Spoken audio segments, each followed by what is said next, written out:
साली डंगा वाला देव साली डंगा वाला देव सोना ना किसी का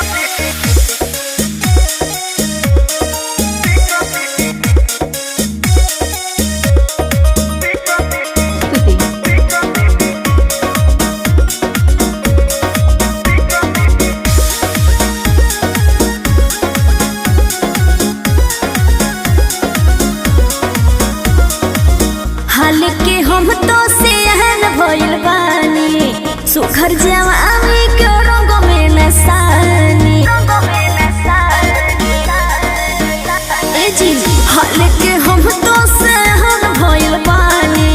सुखर जवानी के रंग में नसानी बुझल चारी बानी कुमारी घुसन जीजा घरवा भितरी साली डंगा वाला देव सोनावा के शिकारी साली डंगा वाला देव सोनावा के शिकारी तोहरा ला रूप में आके कोई देवी झिकारी तोहरा ला रूप में आके कोई देवी झिकारी साली डंगा वाला देव सोनावा के शिकारी साली डंगा वाला देव सोनावा के शिकारी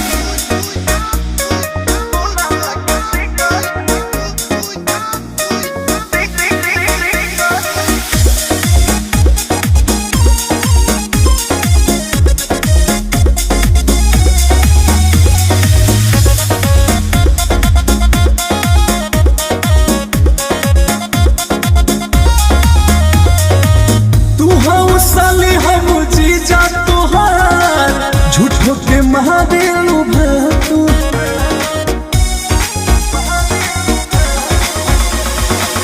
फेरा में तोहरा आईनी ससुराल काहे दिखावे लुटा तू नइखे भरोसा हो जाई धोखा कहि के सोना दे देब पितरी साली डाला वाला देव सोनावा के शिकारी साली डाला वाला देव सोनावा के शिकारी तोहरा ला रूप में आके कोई देवी झिकारी तोहरा ला रूप में आके कोई देवी झिकारी साली डाला वाला देव सोनावा के शिकारी साली डाला वाला देव सोनावा के शिकारी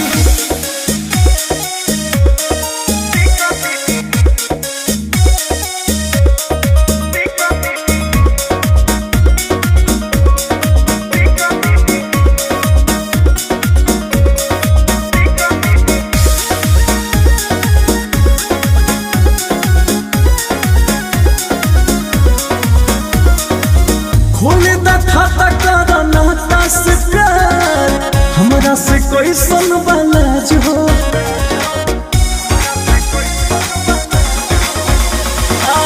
दीदी से सुघर बालू कमा तोहार एही से बनल मिजाज हो अंकुश राजा दे दे बसाजा लागी ना बस हो तोहर तिकड़ी साली डाला वाला देव सोनावा के शिकारी